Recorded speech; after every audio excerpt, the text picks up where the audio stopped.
I ask Mr. Webb this or any guests all the time. I still haven't done one with my butt cheeks, though.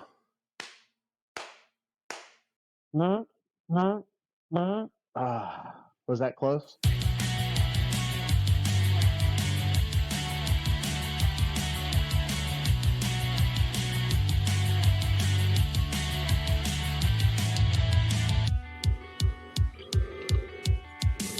Hey everyone, it's me, it's us, it's all of us here. We're all meeting each other down here in the man cave. That's right. I've got my good buddies here. Actually, a very special guest along with Mr. C Webb.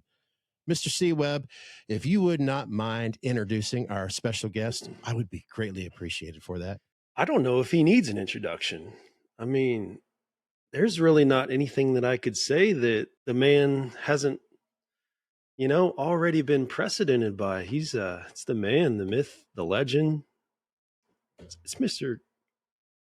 Chris Morgan himself. Now, see, when you say it like that and you introduce me like that, people are going to call you a Morganite. You've heard that term before, so be careful of that. I've heard that, and I don't care. A Morganite. I don't care. That's right. We have Mr. the Legend, wMp. That's right. We have him in the room with us, folks. Yes, he's joining us with us, via phone right now because he is celebrating his holiday weekends up in the Hamptons, and the signal's so terrible up there. But at least he called us up to join us here on this amazing podcast that not only can you find us here on fucking YouTube, but you could find us on your favorite podcasting app. So for you folks out there that are downloading, streaming, it doesn't matter. You're getting all of our beautiful voices right now, including our special guests. Sorry to backtrack a little bit, but the thing that stood out on the whole thing was fucking YouTube. I mean, is that like Pornhub? Oh, you got to stick with it, baby. You just got to stick with it. Well, that if we're talking about Pornhub, stick with it is a whole new meaning. Okay. Kind of like Red Tube. It's just what I roll with. It helps, inspires me. Gotcha. Yeah. Red Tube? Yeah, we're missing out on some shit. Yeah, but seriously, we're here down in the man cave. Apparently, we're getting ready to have a circle jerk here in a moment, but no. But that's what we do here. We talk about all kinds of things, not just horror, cars, music, random shit. Boy, I'm ready, guys. I'm ready already. Meet Us in the Man Cave is now brought to you by Blue Chew and forhims.com. Oh, God. That's right. Get it on, bang the gong. Get it on, bang the gong. Need a few more of these. Are you getting sick and tired of always losing at hide and go seek? Well, go open a can of Meet Us in the Man Cave beer. It friggin' tastes awesome. Drink responsibly. Only available at Bubba. I got to ask my co-host, my partner in crime, Mr. Webb. Please. How you been doing, sir? How's life been treating you since we're celebrating the New Year's, by the way? Oh, well, I don't know if anybody can tell out there, but I'm very obviously on country internet now. And that's been mostly the thing that's been holding us up. Riverside's saving us. It is saving us. But in all honesty, I think I'm a little choppy. I'm a little behind. I don't mean to be disrespectful to our guests or anything, but man, I don't know what else to do. Just maybe it's the heat that's going to help. I don't have none of that here. I'm freezing my balls off. So for all you fine folks out there that are watching and listening, you have to realize Chris is out in a man cave that I have witnessed in person that we will be showing you in the future. It was technically a 2-car garage that has no heat. So that's some dedication right there to you folks. He's freezing his balls off right now. Yeah, heat's going to be installed next week. It'll be all right. It's really this internet issue that it's really griping my ass. I don't know what else to do. But we're on Frontier right now. We're getting 80 download and 4 upload. So it's not too good.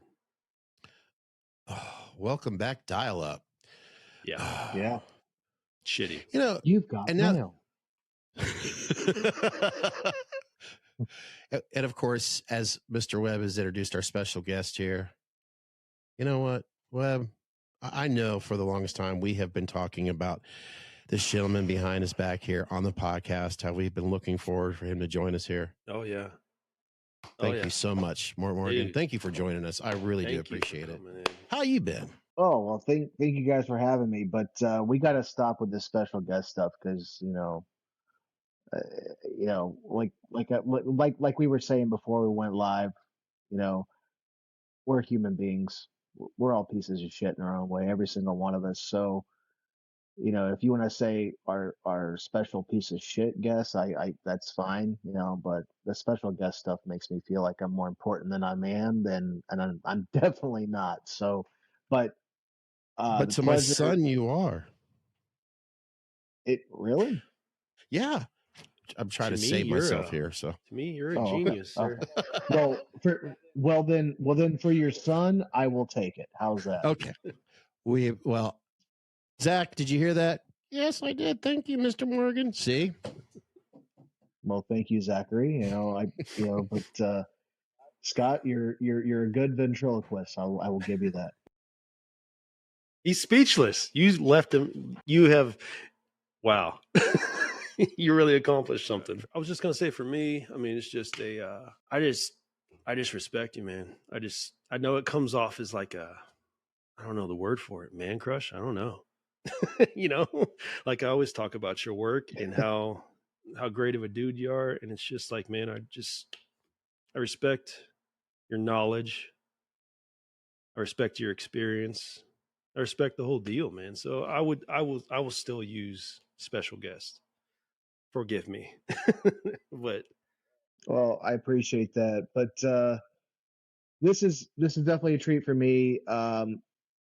For everybody listening out there that may or may not know, I used to run a podcast called Halloween Unleashed, and I get asked almost daily, if not weekly, if it's ever going to come back. The answer is no. Why? Because I found you guys' podcast, and I've become a pretty big fan of this. And I know people can't see it. I'm sporting one of your shirts right now. Meet Us in the Man Cave apparel available now. Get your very own Meet Us in the Man Cave house, boat, car, child, guitar, batteries, dishes, household apparel, kitchen apparel, hoodies, sweatshirts, t-shirts, shower curtains, phone cases. Oh, the list could go on and on and on. Isn't that right, Chris? Question. Can Chris? I do it with my butt cheeks? Meet Us in the Man Cave apparel available right now at redbubble.com. Remember, only a few of those items are available, including hats. You guys can back me up on that. But you guys do a really good job. You guys help me get through my work day. Whenever you guys have a new episode come out, I listen, and I respect the hell out of what you guys are doing, because you guys are reaching a much broader audience than I ever could, in a sense that you're not just talking about one subject matter over and over and over again. You guys are talking about everything, and it's literally like sitting around with a group of friends, drinking a couple beers and bullshitting, and that's what it should be about. And you guys definitely did the right thing. Scott, I've known for years. Webb, I've done one of these live podcast things with, when I did Unleash, when we were talking about kills that one night, and you passed out on us in the middle of it. But that was a good night. But it was a great night. It was a great night. Unfortunately, I don't speak to any of those people anymore, unfortunately. But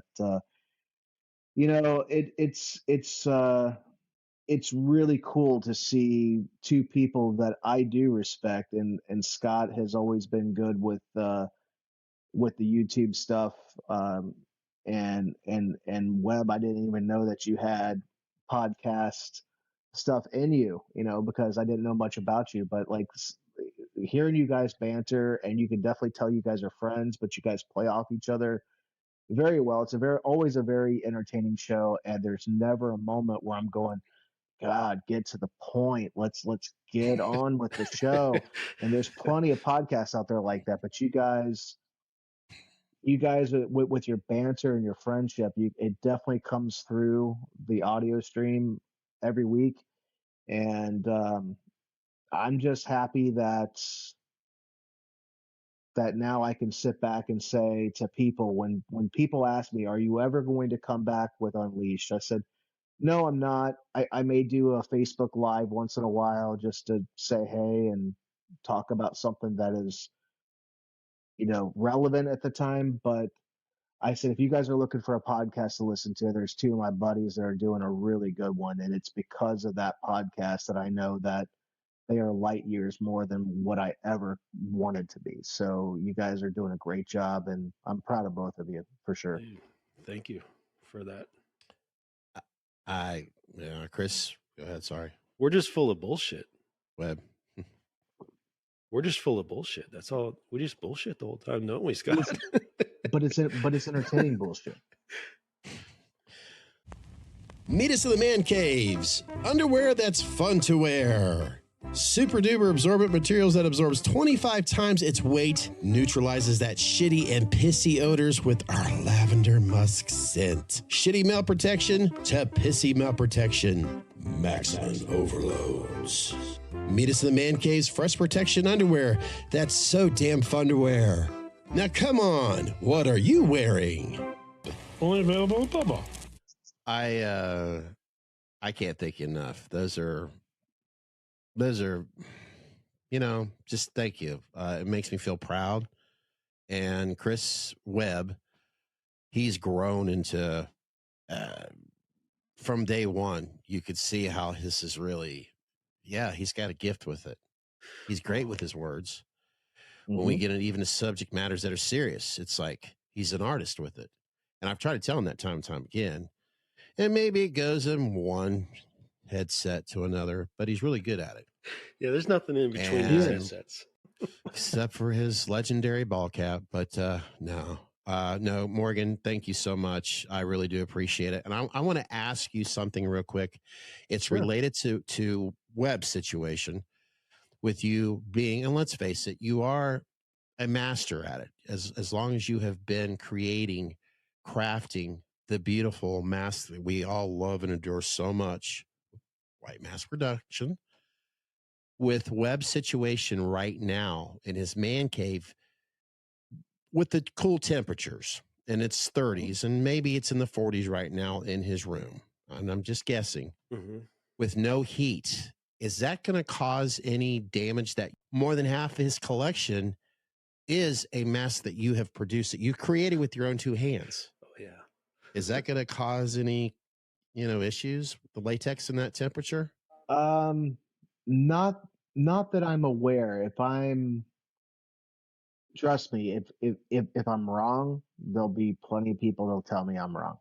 But if it was extreme heat, you would have issues. But as far as like extreme temperatures, the only time I've known, and this is just the only time I've known to latex having issues with the cold is when it's in liquid form. Just because, yes, latex is a natural compound because it comes from trees and the whole nine yards. But there are other chemicals that make up the casting process of that latex to make the mask that I make and people like to wear. So my point is on that is if it was in liquid form, that's why it's like back when I was shipping latex or buying latex, I had to make sure I stocked up or stocked someone else up before the temperatures got too cold. Because if they got below 40 degrees in shipment, unless you did an overnight shipment, you can't guarantee that you're not going to get a barrel of latex that is going to be bad because it got too cold. But as far as it being cured, I don't think that there's an issue, but I could be wrong on that. There's a possibility that someone else may have their man cave out in a garage right now, lives in Ohio or in this colder climate, and I'm hoping that they are hearing this right now and they're like, I'm in the same situation. At least I'm getting somewhat information from somebody who has created this from a liquid form into what I'm holding right now, which is your mask that you created that was given to me, as I've stated so many times in this podcast, from Mr. Webb. Your economy. Your economy. Can we go there? Is that all right? If I your economy. Yeah, Please correct me if I got any of it wrong. we can go there. What do you want to know? The economy 78. Can you give us a little, little story behind the mask about the economy mask? Yeah, You don't mind. so it really the economy, like, and there's a lot of people that ask me, like, what makes it an economy? It's just first of all, you don't get any customization on it. It's stock. It is what it is. It has already sculpted in eye cuts. The glue marks are already there. You're going to get a pretty much a very standard finish. A solid dark brown hair. So if you're one of those that, well, I prefer the blonde hair misted black, well, you're not going to get it on the economy. Um, you know, you might want to go to a Ghost 78, which is what the economy comes from. The Ghost 78, I put it back in clay, and I redefined some of the features so you weren't getting the same mask just in a stock form. Um, I I did something different with the jawline. I did something different with the V brow, with the cheek lines, with the eyebrows, and I reshaped the eye cuts just so that it was just more of a stock boogeyman mask, and really that's really what you're getting. And it's no different latex, no different hair, really. Like as far as the fiber goes, it's a chocolate brown versus it being a medium brown or sandy brown or a blonde sprayed black. It's just a stock, and that's really what makes it economy. And the reason I did that is the less customization I do, like anybody that's listening to this that's ever worked in, let's just say, the automobile industry, you can change your own oil all you want. You can change your brakes all you want. And yeah, you may save on the labor, you may save on the time or not time, but you may save on the labor. But you know, anything that you do custom or anything that you take and do somewhere else and pay someone to do, there's going to be labor costs involved. And the more customizations you have, the labor cost goes up. So what I wanted to do is I wanted to eliminate all the customization and all of the back and forth, back and forth, back and forth. This is what you're going to get, like it or not, for a set price. And since, we are living in tougher times, people still want masks to collect. They want something better than that is off the shelf, bought in a store.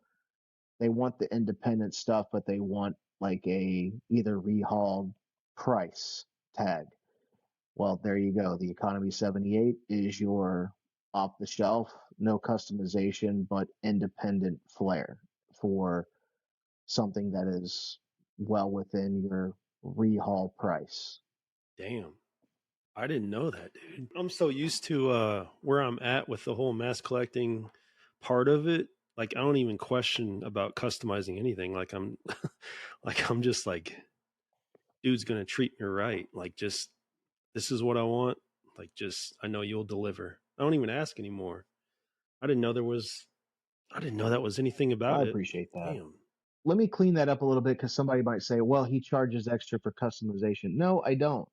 I build the customization into each of my prices because I know that there's going to be customization, but at the same time, time and labor, everything is time and labor. Like the more time, the more labor you spend, it drives up the cost. It just does. I mean, it's like that in every single aspect of any business. Why would it be any different here? Naturally, of course, as Morgan thankfully is explaining, the man who is responsible for this mask, and I'm doing my best to model it. I mean, imagine, let's say you're a guy my size who's naturally not skinny anymore, and you're always like, but I can't find a mask that fits me right.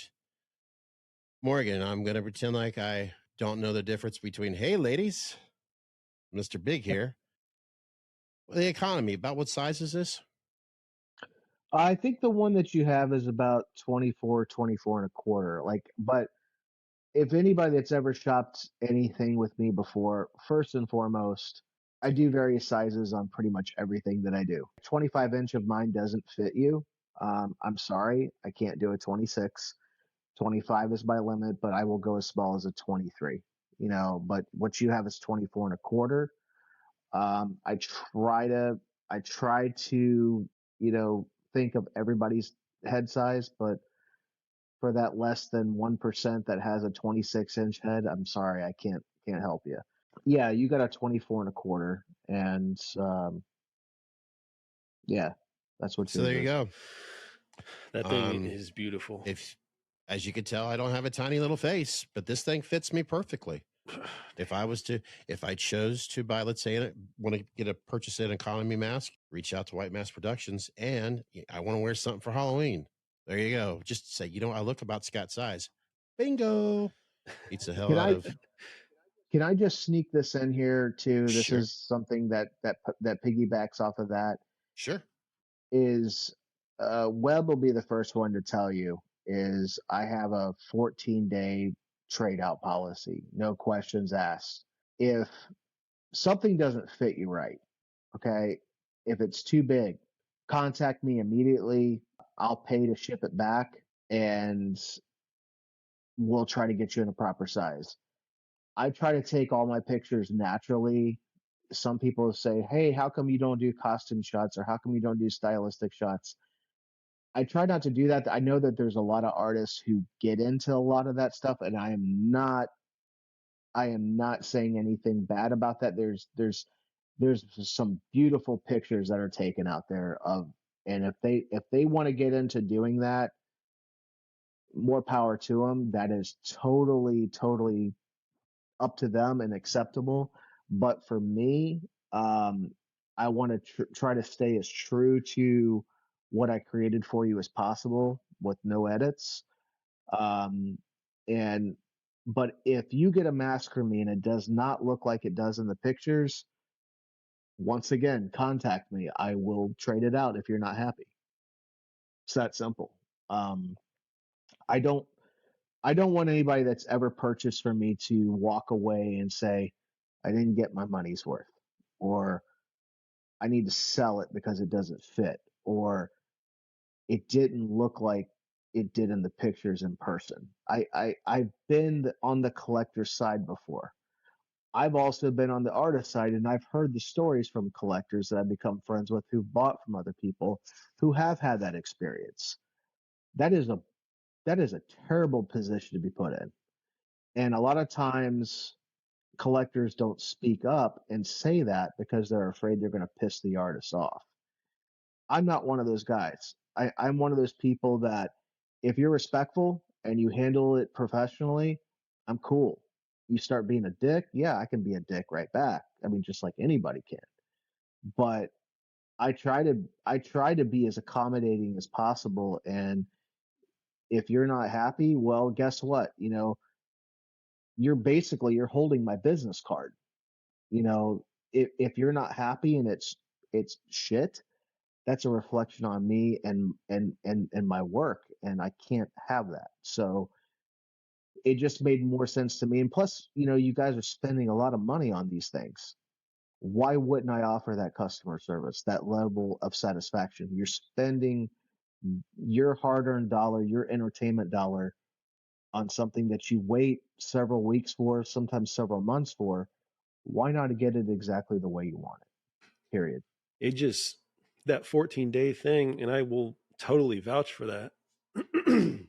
Because in every package I've gotten, I've always gotten that card. It's always sent. But yeah, just the fact of that return policy, because I mean, that just shows that you want to make people happy. You care about your reputation out in the world. I mean, I won't say it's unheard of, I guess, but it's very rare in this hobby, I think, to see that level of dedication. So I do respect it. How many times have you guys heard from either a friend, another collector, or whatever that says, yeah, I got this mask and I'm probably going to sell it, not real happy with it. I'm not going to say anything because I don't want to upset them. Trust me, I've heard that before back when I was a collector, before I ever even thought about touching masks. I heard that all the time. I've been on that side before. I've been the guy that has spoken up before, and I got raked over the coals for it. And I'm going, I don't ever want to feel like that again. So I'm going to learn to just close my mouth and not say anything. So once I got into it and started doing it, I'm like, I don't want anyone to ever feel like that I shortchanged them, or that they didn't get their money's worth, or they didn't get what they were promised, or they didn't get what they saw in the pictures. Because if that's ever the case, then guess what? I failed. And I'm sorry. If I've got to redo it 100 times, I'll redo it 100 times, as long as you end up with what you want. Because here's the truth of it, Scott. That thing that mask you're holding in your hands. If if if you got it and you weren't happy with it, and you said, "Hey," and let's just say this was a customizable mask. These are pretty standard. So maybe this is a bad example, but let's just say that was a Ghost 78 that you're holding that's fully custom. And you reached out to me because, like, part of my job is to try and get inside your head with your vision of what you want, because everybody has their own vision. If you got something in your hands and you're like, I really wish I would have had a little bit more weathering or less weathering or different color hair or this or that or the other thing, doesn't matter, whatever it is, chances are there's somebody out there when I posted your pictures that saw your mask and said, I really like that copy, I wish I had that copy. Well, if you're not happy with it, you got to send it back and I got to do something different on a new mask. Guess what? I get to sell your old mask to someone that really liked your mask. Maybe it wasn't for you, and that's okay. I'm not going to have any trouble selling it. So that's why I've never understood why anybody would get upset about someone not being fully satisfied, because here's the hardest part of any artist job, is getting inside their customer's head to figure out what it is that they see. Because I can tell you what I see all day long, but guess what? I'm not the paying customer, you are. And if don't mind adding right now, people that are watching this on YouTube, I have a very harsh light up here. Okay. And so it's shining very bright right now on this mask. And when I edit these videos, when I balance my colors, it's just balanced. So if you're seeing something right now that you're like, whoa, keep in mind, there's a very bright light on a mask that I think we all are pretty much accustomed to of seeing, the shape. But right now, he's shining, but he still looks sexy as hell. I just wanted to point that out. I think it looks great. Oh, and speaking of economy masks, I understand you also have an economy version of the H6. Am I correct? I do. It's actually one of the H6 masks that put me on the map way back when I started in 2009. I was fortunate enough at the time when I was getting into all this, there was a lot of molds for sale. There was masks that were retired way back when, that when I started, I'm like, I'm just going to buy up old molds and I'm going to try and bring some of these pieces back that were retired for people that never got a chance to ever own them, because there were several. And Halloween 6, say what you want about that film. Anybody listening can say what they want about that film. And you know what? I probably agree with most of it. The script was a mess. Some of the subplots were a mess. The problem production is the folklore that draws you into it. Come on, what they got right, they got really right. The mask looked fucking great. The music, the soundtrack, the atmosphere. It was the first Halloween film I ever saw in theaters, so it was like, it holds a special place in my heart. But I was always very, very, very fond of the mask. No, it's not the original. I will give you that. It's not the original, but it is the best.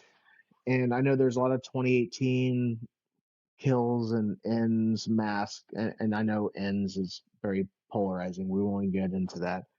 But the masks of those films are held in very high regard. So, but for me, the Halloween 6 mask is the best sequel mask that was produced. it helped sell that look. And I remember when I was I remember watching the trailer for it the very first time. I know this is a very long-winded answer, but trust me, I'm going somewhere. Enjoy yourself. That's why we want you absolutely, here. Absolutely. When I first saw the very first trailer back in '95, I was in love with the mask. I wanted to see more of it. And when I was in the theater on opening night, September 29th, 1995, and I'll never forget, I became even a bigger fan of that mask. And as I went along, I got into collecting in '99. So this is what is this going to be, my 25th? This is my 25th year, right? 25 years? 25. Yeah, 25 years. So I've been in this some form or another for 25 years. So I've seen a lot of shit on both sides of the coin. But I always wanted to find a Halloween 6 mask. It wasn't until 2001 when SSN, which is Silver Champagne Novelty, Sean Clark, for those that didn't know, wasn't around back then, he released a Halloween 6 mask called The Curse. And my jaw hit the floor, went nuts, went crazy. I got the number 10 copy of that mask.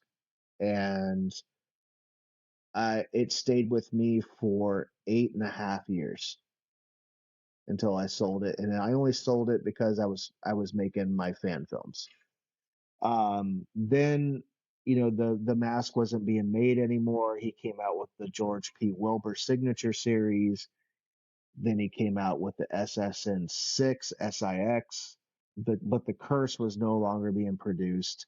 I ran into him at a couple conventions trying to convince him to make me one because I regretted selling that mask. I said, or just, if you still have the mold, can you please just pour me a blank and I'll convert it myself. I'll paint it myself, or I'll have somebody do it. Never worked out, but CGP, Terry Lambert, was producing CGP H6 V2. I wasn't around. I was out of the hobby for a little while when he was doing the V1. There's been numerous things of where that came from. I'm not going to get into it because I wasn't around and I wasn't there for it. It's not my business. But the CGP H6 V2 caught my eye because it looked like the reshoot mask, which is for those that don't know what the original version versus the reshoot is.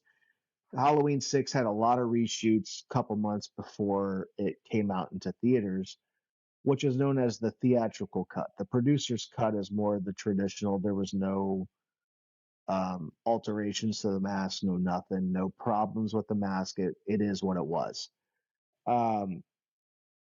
The reshoot still had that Halloween 6 mask look to it, but it looked a little bit more haggard and worn, and that's because like one of the production people poured chemicals on the masks and stuff and kind of warped them and made them look weird, which is why Brad Harden was hired for the reshoots to repaint a lot of them because they were damaged.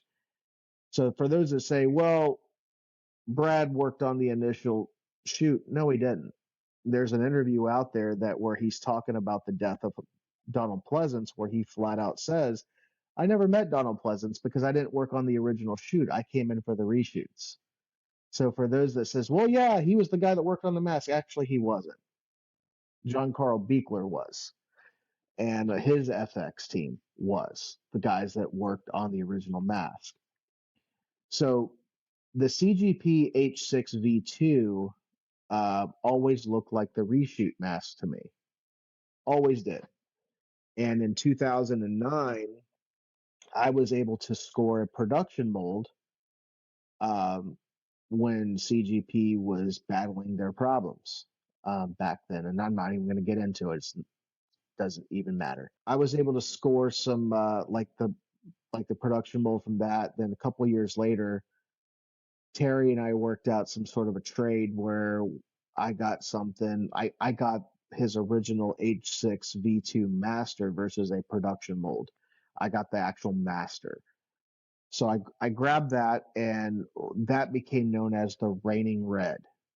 That was the name of the mask. I renamed it because I'm not CGP. I'm definitely not doing a V2. So I'm like, why would I call it the CGP H6 V2?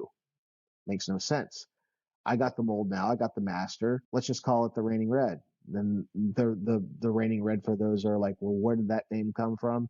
It's that little girl underneath the tree where Barry Sims is freaking eviscerated up in the tree and bleeding all over and saying it's raining red.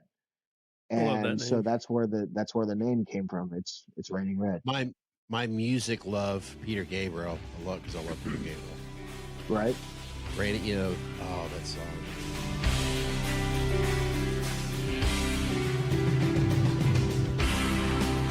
Red rain is coming down. Red rain. Red rain is pouring down all over me. Yeah, I think of that song every time. No, it's fine. It's fine. In the concerts. That's, we all relate what we love. You know what I mean? Oh yeah. Sure. I hear the song. Yeah, absolutely. Absolutely. But yeah, that in 2009 when I was just like, my goal in 2009 was just to do up some of those H6 masks, the Raining Red masks, for a season, like to pay for a cruise or something. That's really what it was. I was working for a film college at the time, and I was a career advisor at the time. Was it Full Sail? Yes. Okay. I was there, and I was sensing my time was coming to an end because I told, and this is what you want from a career advisor, is you want to be advised, if you're a student, from someone who's worked in the industry, what to expect. Full Sail had a very big problem with the fact that I was brutally honest with people, and I didn't give them their pamphlet, this is what you're going to be Spielberg when you graduate here speech. I'm sorry. I'm not gonna lie to people that are gonna have $80,000 loans that they got to repay in 6 months. My job as your advisor is to advise you, to put you in the best place to be able to pay back those loans, to get into the industry, teach you how to fish, basically. So I'm not going to sit here and blow smoke up your ass. If you're telling me that you're going to Silhouette Falls, South Dakota, there's no film production there. You might want to go somewhere else, and they didn't like that. But once I started sensing that my time was coming to an end there because of those things, I ramped up production. I started buying other molds. But back on the Raining Red, that was a staple in early years of wMp for several years before I came out with the Wicked Red, which is the Wicked Red is just a retool of that. But I ended up shelving that mask for quite a number of years because going back to those other H6 topics with SSN started selling off a lot of their molds or masters, and the Curse popped up, and the George P. Wilbur signature series popped up, and the 6 popped up, and I bought them. And so the Raining Red, by 2018, and it had a 9-year run. I think that's a pretty solid run. Was shelved for a while, like it was forgotten about, because it's like, well, if I got ties to the movie mold and not a I don't want to say a fan sculpt, because the Raining Red was not a fan sculpt, but it was not a direct casting or a direct movie mold replica, direct from source material, which all SSN masks all were. Either they came from movie molds or they came from direct castings from the movie molds. So if I'm a collector, why would I buy a Raining Red when I can have something from the movie mold? Which is, as a collector, that's what I'm after anyway. So from that perspective, I shelved the Raining Red and didn't give it a second thought for several years. But as the economy kept dipping and kept dipping and kept dipping, and I came out with that economy H1, I'm like, well, shit, it's like that price point way back in 2009, it's like I could do that price point again on the Reigning Red because people may not be able to buy the movie mold castings. So why not go with something that is economy friendly? It still looks good, looks great. I still love the Reigning Red. It has a very mean, angry, traditional H6 look to it. So for those of you that just want an H6 mask that want something better than mass produced stock finishes, you can get an independent finish. You can get an independent H6 mask that is a staple in the hobby, not just for me. Put it this way. I kept the mask going. Terry's the one that made that mask famous. It wasn't me. I just was lucky enough to get the mold and get the master and keep the mask running. And my passion for that film's mask made me will always want to push the envelope and make it better constantly. So Terry gets all the credit for that, not me, to put it on the map. But the name the Reigning Red H6 mask maybe was made famous by me, but the actual mold was all Terry. But my goal is like once I started seeing the response to the economy H1, the Econo 78, I was like, well, why not bring the Reigning Red back and just offer an economy version for collectors that want an independent mask for a decent price but don't have the funds because the economy sucks and people's money is not stretching as far as it did 5-6 years ago. Why not give them that opportunity to still have that? Because at the end of the day, it's like if people aren't buying masks, I'm not working, I'm not able to pay my bills. So I still want to be able to pay my bills and still be able to do the things I love to do for the people I love to do them for. But at the end of the day, it's like if people can't afford them because everything's so expensive nowadays, well then why not bring back a staple or a classic that was already at that price point to begin with and give it to them? What's the harm in it? I have it. It's collected dust. It's not being produced. What's it doing? Right. Should be on somebody's head or on somebody's shelf. Period. I was going to ask, how's your Sorry, that was a long-winded answer. no, My bad. You're good. I was going to ask, how's your response been to the economy line versus like say wMp or Mask Brothers? How's that going as well? Well, Mask Brothers, let's just start there. First of all, I love both guys. I love Matt Reed. I love Rick Ramby.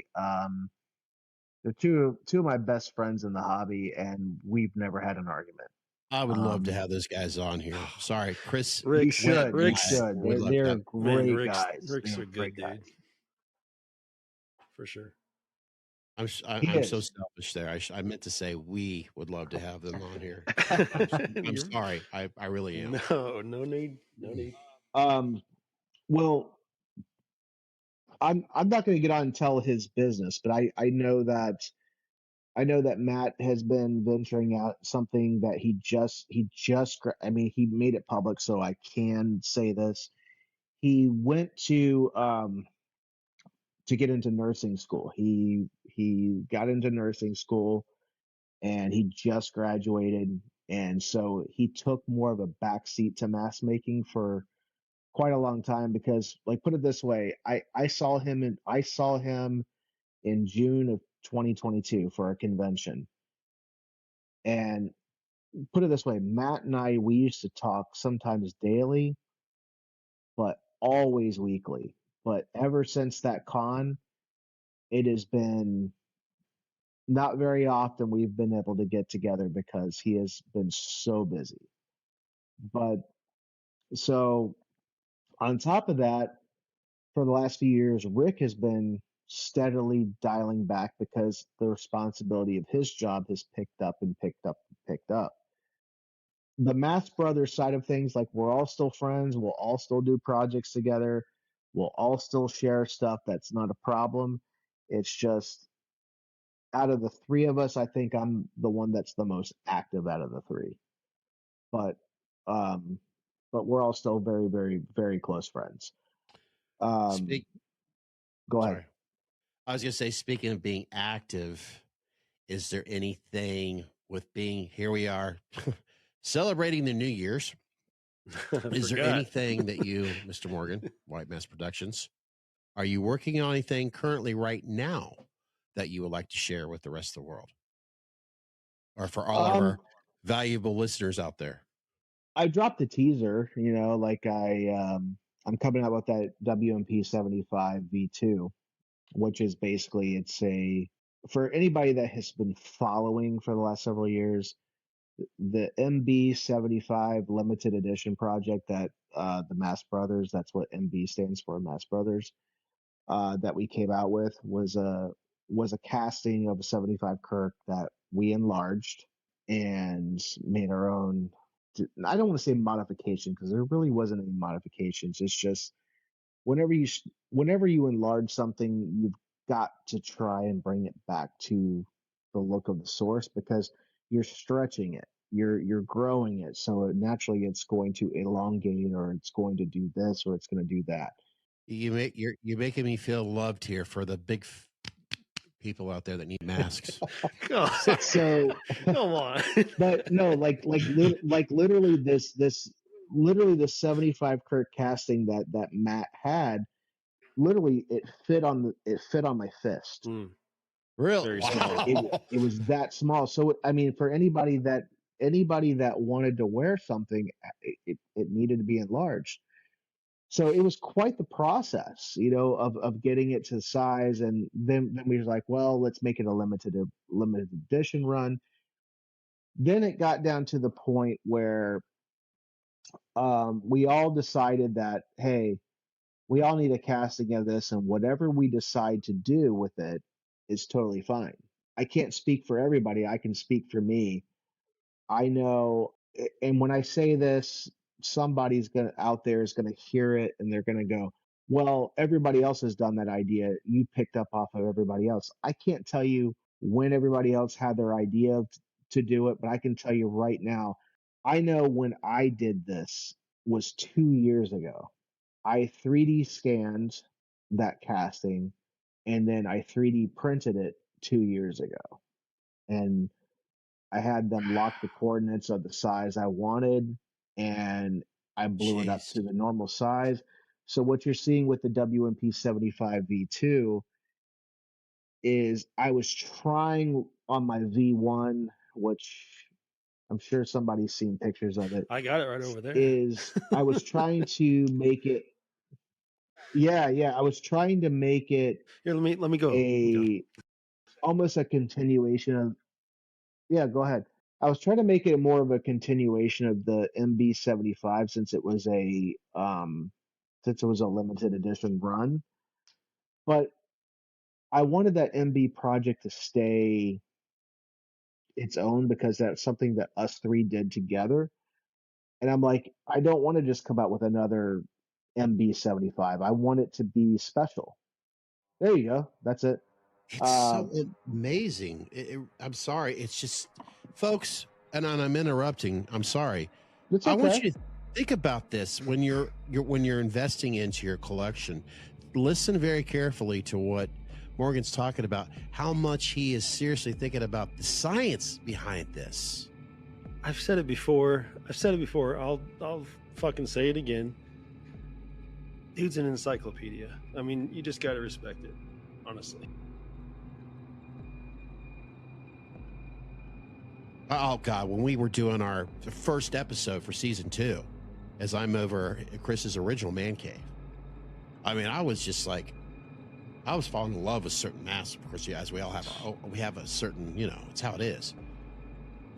But just listening to you right now, I'm like, this is so fascinating. And I'm hoping people can appreciate the behind the scenes of what it takes, of what you have someone right here, Morgan, creating what he's doing. He's not just, you know, okay, this is what you do. You add some peanut butter, you add some plaster, you add some tape, do this. No, there's more to it. He's explaining to you why, at least on this version here. the H6 research. I mean, the level that he has of it is just like fucking insane to me. I could listen to you talk about H6 lore and stuff like that for probably ever. Because I'm just sitting here and I'm like, this is fucking great. Because I love H6 so much, and I don't, Well, what's funny is Sorry. my H6 paint ups, especially on my 6 SIX and my George P. Wilbur SIG series and my Curse, are all done with a 5-layer process. Wow. Every one of them. It's very very intricate, very time consuming. But back on this Kirk, Oh yeah, my bad. I took that 3D print that I've had done for 2 years and I molded it, and all it needed was a little detail added to the brows. 3D printing has come a long way, but it's still not perfect. Still not perfect. And so there needed to be like some of the detail that was already there, but maybe that wasn't depth wise there, needed to be put back. So my process was to go clean up the 3D print and put back in the detail that originally was in that scan.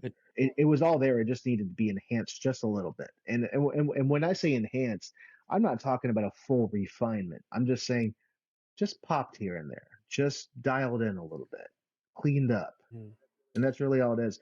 So the wMp 75V2 is really the source material of that 3D scan and print.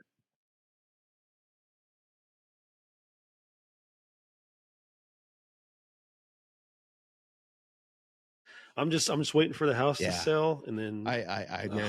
Man, I want them so bad. I try to remind privately on that. I try to remind Mr. Webb on that privately every once in a while, but I don't need to. He has his bills in front of him. I want to ask another question to this, and if you guys want to go on other stuff, that we do whatever we want to, because we're hanging out down the man cave. Webb, I know you've got a million questions right now, so I don't want to interrupt. And while you're doing that, guys, I got a refill as you could. So the Webb's like, shut the fuck up. I got some stuff to ask. You're going through them faster than I am. I got a question though, Scott. Before you, oh, he's already gone. Shit.